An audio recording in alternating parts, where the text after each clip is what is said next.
Hello guys, कैसे हैं आप लोग। आशा करती हूँ आप लोग बहुत अच्छे होंगे और अपना ख्याल रख रहे होंगे। तो भाई आप लोग जानते हैं कि अक्सर करके ऐसा होता है कि हमारी लाइफ के कुछ ऐसे पल होते हैं जिसको हम भूल नहीं पाते हैं, और कुछ ऐसे रिश्ते होते हैं जो कि हमारे लिए बहुत ही ज़्यादा प्यारे होते हैं। तो ऐसी ही मेरी एक बहन है जो कि गुना में रहती है। तो ये है गुना में उसका रेस्टोरेंट, यानी कि ये है उस रिसॉर्ट है उसका। और इसके पहले उसका एक ढाबा भी है। तो ये तो उसका रिसॉर्ट है, यहाँ पे लोग ठहरते भी हैं और यहाँ पे बहुत सारी बसें भी आके रुकती हैं। और यहाँ पे खाने पीने का सबका मतलब सबकी व्यवस्था होती है, यहाँ पार्टीज़ वगैरह होती हैं। तो आज मैं आप लोगों के साथ यहीं का वीडियो शेयर करने जा रही हूँ, और उसके साथ साथ कुछ ऐसे वीडियोस थे जो कि रह गए थे और जो कि मेरे लिए बड़े ही इम्पॉर्टेंट थे, तो वो मैं आप लोगों के साथ शेयर करने जा रही हूँ। तो आप लोग प्लीज़ हमारे साथ वीडियो में बने रहिएगा।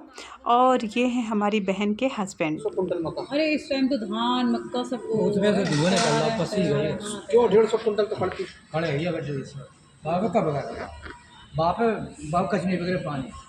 और ये है मेरी बहन के ससुर जी, जो कि अपने बेटे यानी कि मेरे बहनोई साहब को बता रहे हैं कि जो फसल है, यानी इन्होंने जो फसल बो रखी है वो उसका क्या हाल चाल है, और बारिश की वजह से फसल ख़राब हुई है या फिर अच्छी है उसके बारे में बता रहे हैं। क्योंकि ये किसान है और ये बहुत ही अच्छी खेती करते हैं। और इनके बेटे यानी कि इनके दोनों बेटे मिलकर रेस्टोरेंट और रिसॉर्ट चलाते हैं। उसके बाद से देखिए ये मोमेंट भी आप लोग ज़रूर देख लीजिएगा। असल में हम लोग गुना इसलिए आए थे क्योंकि जो मेरी बहन है इसको लड़का हुआ है, और लड़का हुआ था 1 साल पहले। तो क्या हुआ, जब बेबी हुआ तो बेबी बहुत ही ज़्यादा बीमार था उस टाइम, 1 से 1.5 महीने बेचारा आईसीयू में था। तो इस वजह से क्या हुआ कि जो बेबी के बाद से जो पूजा वगैरह होती है वो नहीं हो पाई, इसके लिए जो प्रोग्राम होता है वो नहीं हो पाया। तो 1 साल बाद जब उसका बर्थडे पड़ा, यानी 29 अक्टूबर को उसका बर्थडे पड़ता है, तो उस दिन सारे प्रोग्राम हुए थे। तो उसी दिन लेडीज़ संगीत हुआ था। और ये मेरी जो बहन है उसकी जेठानी है, ये दोनों बहुत बहन की तरह रहती हैं और बहुत ही अच्छा इनका पेयर है। जैसा ये इनकी जेठानी अपने लिए लहंगा बनवाती हैं, वैसा ही अपनी मेरी बहन के लिए बनवाती है। जैसा अपने लिए साड़ी खरीदती हैं वैसा मेरी बहन के लिए भी करती हैं। बहुत ही अच्छा परिवार है, सभी लोग एक दूसरे से बहुत प्यार करते हैं। तो ये लेडीज़ संगीत का प्रोग्राम हुआ था। तो लेडीज़ संगीत का मैंने पूरा वीडियो पहले डाल रखा है, लेकिन मैंने कहा कि आपको छोटा सा एक क्लिप भी दिखा दूँ। तो भाई, और ये हैं हमारे बर्थडे बॉय। ये सुबह से हमसे खेल रहे थे, और जब भी मैं इधर उधर कहीं जाने की कोशिश करती थी तो ये जाने नहीं दे रहे थे। तो ये अब सुबह से खेले जा रहे थे और खेलते खेलते और ये आके मेरी गोद में बैठ गए। हाँ हाँ, टमाटर बड़े मजेदार, टमाटर बड़े मजेदार। अब उसके बाद से शुरू हो गया प्रोग्राम।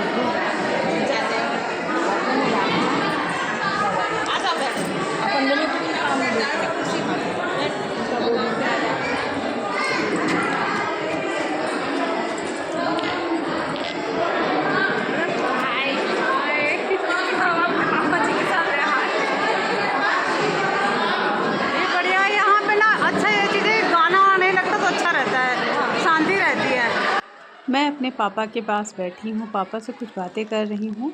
और आपको एक चीज़ बता दूँ, यहाँ पर ये चढ़ता है, इसका नाम है पच। पच का मतलब होता है जितनी भी इनके यहाँ महिलाएं आई हुई हैं उन सभी महिलाओं के लिए साड़ियाँ आती हैं मायके से। तो ये मेरे मायके से आई हुई हैं साड़ियाँ। फ़िलहाल हमारे मायके में, यानी कि पूर्वांचल मेरा मायका है, तो वहाँ पे ऐसा कोई रिवाज नहीं है। लेकिन अब मेरी बहन के यहाँ ये रिवाज था, तो इसलिए हमारे मायके वालों को ये सब चीज़ें लेकर आनी पड़ी। तो यहाँ पे लगभग 52 साड़ियाँ हैं, सभी साड़ियों पे बिंदी, सिंदूर, कुछ रुपए रखे गए हैं। तो ये साड़ी जितने इनके यहाँ महिलाएं आई हुई हैं मेरी बहन के यहाँ, उन सभी महिलाओं को दिया जाएगा। ये सारे फ्रूट हैं, ड्राई फ्रूट्स हैं, मिठाइयाँ हैं, तो ये सब दिए जाएंगे। कुछ सीन इसमें मैं कट भी कर ली हूँ क्योंकि मेरी बहन ने कहा था कि वो सीन मत दिखाना, तो मैं नहीं दिखाया है। तो ये मेरे बड़े वाले भैया हैं और भाभी हैं। तो ये लोग सबको जो है टीका लगाएंगे, जितनी इनके यहाँ महिलाएं आई हैं सबको टीका लगाते जाएंगे, और टीका लगा के सारी महिलाओं को साड़ी देंगे। और उसके साथ साथ जो लिफाफा है, लिफाफे में भी पैसे हैं और साड़ियों में भी पैसे लगे हैं। तो ये इनको जो है दिया जाएगा। देखिए, तो ये पच का रिवाज किसके किसके यहाँ चलता है, आप लोग प्लीज़ हमें ज़रूर बताइएगा। और उसके बाद से आपको बता दूँ, यहाँ पर भंडारा हुआ था और उसके साथ साथ यहाँ पे केक भी कटा था, पर केक वाला मेरी बहन ने मना कर दिया था क्योंकि उस टाइम कुछ ऐसी चीज़ें थी जो कि मेरी बहन नहीं दिखाना चाहती थी, तो मैंने वो सीन नहीं दिखाया है। और बाकी मैं सारे सीन आपको दिखाने का प्रयास करूँगी। उसके बाद से क्या हुआ कि जब हम लोग घर गए तो घर पे हमारे बड़े पापा की लड़की आई हुई थी, जिनसे हम लोग बहुत दिन बाद मिले थे। स्मृति दी, स्मृति दी देखिए। ले बड़ी मम्मी जाओ। बड़ी मम्मी आएगा बेटा रो कर रहा है। नहीं बैठ जाइए, ऐसा कुछ नहीं है। कोई आएगा तो कोई बात नहीं आ जाती। ले उधर चलो भाभी आप बैठ जाओ। अब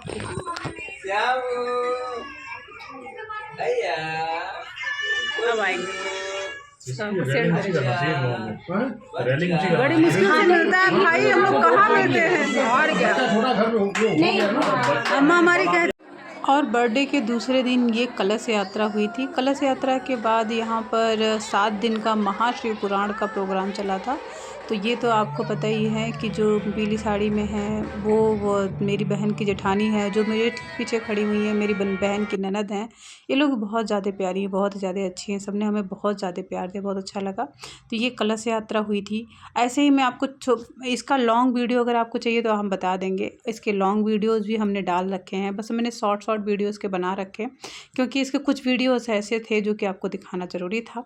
तो मैंने कहा कि भाई इसमें आपको मैं बीच बीच में आपको शॉर्ट वीडियो भी दिखाते जाऊं। तो ये देखिए, ये हमारी जो कलश यात्रा है, तो कलश यात्रा तो आप लोगों ने पहले वीडियो देख लिया था। तो ये कलश यात्रा के कुछ फ़ोटोज़ जो मैं सेल्फीज़ वगैरह ले रही थी वाली वीडियो है।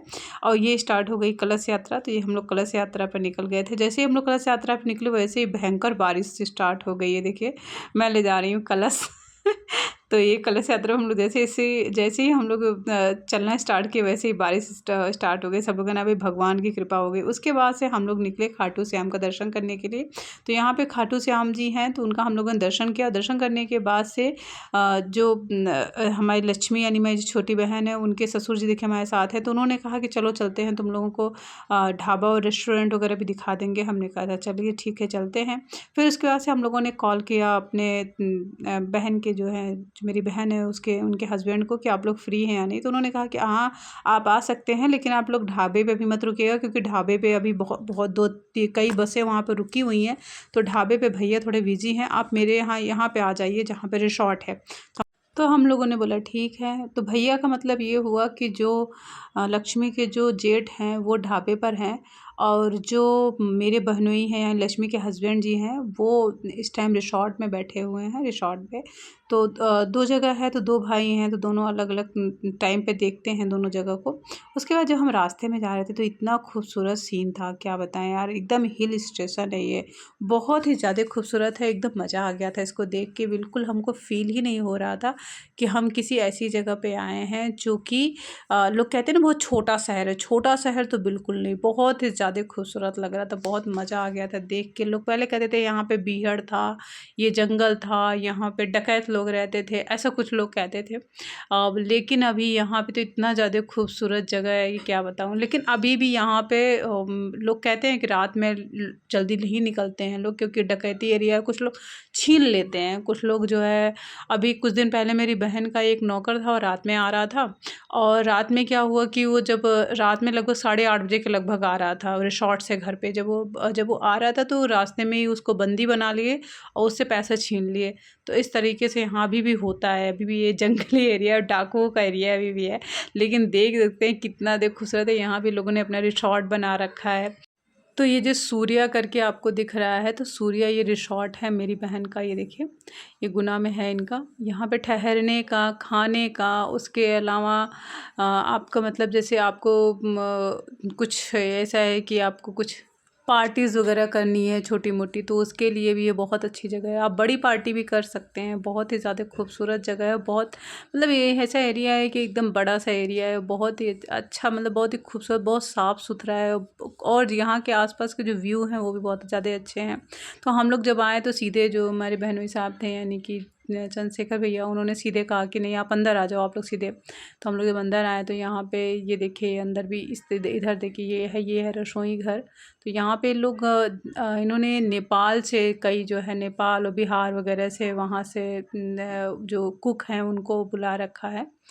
और यहाँ पे देखिए ये अंदर बैठे हमारे खड़े हैं हमारे बहनोई साहब। तो उन्होंने हम जो सोफ़ा लगा है उस पर हम लोग को बैठने के लिए बोल दिया। तो हम लोग फिर सोफ़े पे बैठ गए। तो कुछ देर हम लोग सोफ़े पे बैठे रहे। उसके बाद से सोफ़े बैठने के बाद से फिर हम लोग अभी बाहर जाएंगे। अभी थोड़ा बिज़ी थे भैया तो हमने कहा तब तक हम वीडियो अपना बना लेते हैं।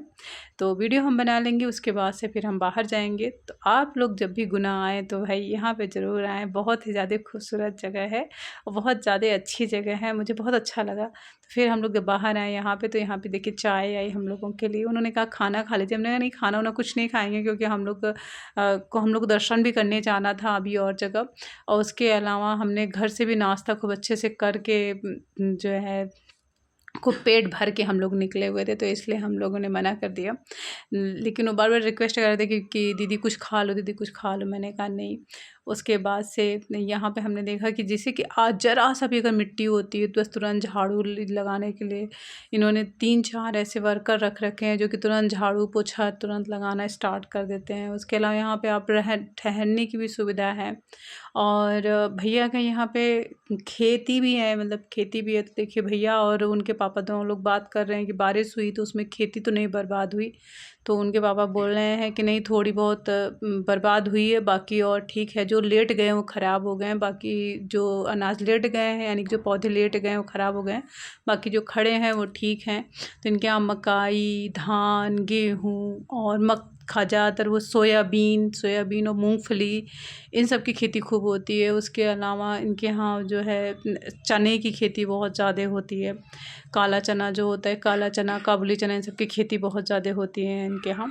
तो उन सब के बारे में लोग आपस में डिस्कस कर रहे हैं क्योंकि जब देखिए किसान लोग मिलते हैं तो ऐसा ही होता है। तो देखिए यहाँ पे देखिए ऐसे रूम भी हैं। तो ये तो ऐसे सेपरेट रूम था तो इन्होंने कहा आप देख सकते हैं। तो जैसे कि कुछ लोग ऐसे हैं जो कि चाहते हैं कि हम पार्टी करें लेकिन बाहर ना करें, अंदर करें, तो उनके लिए है ये। बाकी जो ठहरने के लिए है वो अलग जगह है। तो ये वो जगह है कि जहाँ पे अगर कोई चाहता है कि हम पार्टी करें लेकिन हमें बाहर नहीं करना है, हमें अंदर करना है, तो अंदर के लिए उनके लिए ये जगह थी। तो देख सकते हैं यहाँ पे आके बसें देखिए रुकी हुई हैं, यहाँ भी कुछ यात्री रुके हुए हैं। तो इसलिए हम लोग रूम में नहीं जा सकते क्योंकि उनकी प्राइवेटी, आप जानते हैं प्राइवेसी जो है प्रॉब्लम होती है। तो वो जो हमने पहला वाला आपको दिखाया कि वहाँ पे आप जो है अपना वो कर सकते हैं पार्टीज़ वगैरह, तो वो वाला थोड़ा सस्ता वो था। और ये थोड़ा महंगा है क्योंकि यहाँ पे सोफ़ा वगैरह है। तो यहाँ पे भी आप आराम से यहाँ पे भी अंदर बैठ के अपना पार्टीज़ वगैरह कर सकते हैं। या फिर आप जैसे कुछ लोग आए हैं तो लोग बाहर बैठ के कॉफ़ी नहीं पीना चाहते तो अंदर भी आराम से बैठ के पी सकते हैं, उनके लिए भी है। तो ये जो बस में लोग आए हैं ये लोग रूम में ठहरे हुए हैं और बाकी कुछ लोग ऐसे हैं जो कि बाहर हैं। तो इस तरीके से यहाँ पे आप देख सकते हैं कि इस जगह पे जो है ठहरने की और उसके अलावा खाने पीने की सब चीज़ की व्यवस्था बहुत अच्छी है। कारण ये है कि ये हिल स्टेशन है, ये जगह देखने में बहुत खूबसूरत है।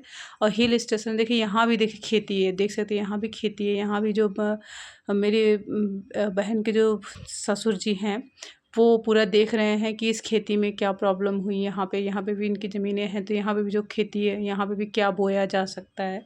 ये जो मतलब इसकी जुताई हो चुकी है लेकिन अभी इसमें बुआई नहीं हुई है, तो क्या चीज़ बोई जा सकती है तो देख रहे हैं। तो देखिए यश जी और चंद्रशेखर भैया ये दोनों लोग खड़े, तो हम दोनों की फ़ोटो खींच रहे थे। चंद्रशेखर भैया पूरे टाइम फ़ोन पे हाँ जी कर रहे थे, हिल रहे थे। फिर उसके बाद से हमने कहा चलो सामने से थोड़ा सा फ़ोटो वोटो ले लेते हैं।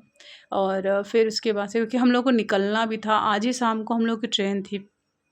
इसीलिए हम लोग जल्दी कर रहे थे। भैया बोले कि नहीं रुक जाओ दीदी, खाना वाना खा के जाओ। मैंने कहा नहीं मैं खाना नहीं खाऊंगी भैया क्योंकि अभी बहुत टाइम जो है हो गया है, शाम को हम लोग को निकलना भी है। और उसके बाद से कुछ देर हमने यहाँ पे टाइम स्पेंड किया। मुझे सबसे अच्छा यहाँ पे जो यहाँ की जो प्राकृतिक सुंदरता है मुझे ज़्यादा अच्छा लगा। तो ये इस जगह का नाम है सूर्या मिड डे ट्रीट। तो मैं और यस जी दोनों लोग यहाँ पे जो फूल हैं और यहाँ की जो प्राकृतिक सुंदरता है उसको हम लोग निहार रहे थे, क्योंकि भैया तो ज़्यादातर देखिए फ़ोन में लगे हुए थे। वो बार बार सोच रहे थे कि मैं फ़ोन रखूं, लेकिन जिस किसी का इम्पोर्टेंट फ़ोन है वो तो भाई बात तो करेगा। और मौसम देखिए, मौसम कितना अच्छा है, बादल घिरे हुए थे, बार बार बारिश हो रही थी, बहुत अच्छा लग रहा था यहाँ पे। फिर उसके बाद से हम लोग घर की तरफ निकल लिए। ये देखिए हम लोग, क्योंकि हम लोग ने बताया हम लोग को शाम को ट्रेन है तो हम लोग रुक नहीं सकते थे। और यहाँ पे आके बहुत ज़्यादा अच्छा लगा, बहुत सुकून मिल रहा था, यहाँ पे मन नहीं कर रहा था जाने का, पर क्या करें, लौटना तो पड़ता है ना। और फिर उसके बाद से जब हम लोग लौट रहे थे तो रास्ते में हम आपको दिखाएंगे कि ढाबा भी जो है, जो मेरी बहन का ढाबा है, वो भी हम आपको दिखाएंगे। तो आप लोगों को वीडियो कैसी लगी आप लोग प्लीज़ हमें कमेंट बॉक्स में कमेंट करके ज़रूर बताइएगा। हमारे चैनल पर नए हैं, चैनल को सब्सक्राइब कर लीजिएगा, बेल आइकन ज़रूर दबाइएगा। तो भाई हम ढाबा दिखाते हुए इस वीडियो को विश्राम देंगे, मिलेंगे अगले वीडियो में। तब तक के लिए आप सभी लोगों को बाय बाय। देखिए ये है ढाबा, यहाँ पे देखिए अभी भी एक बस खड़ी हुई है। तो इसी तरह से बसें यहाँ आते जाते रहती हैं। तो चलते हैं, मिलते हैं फिर से।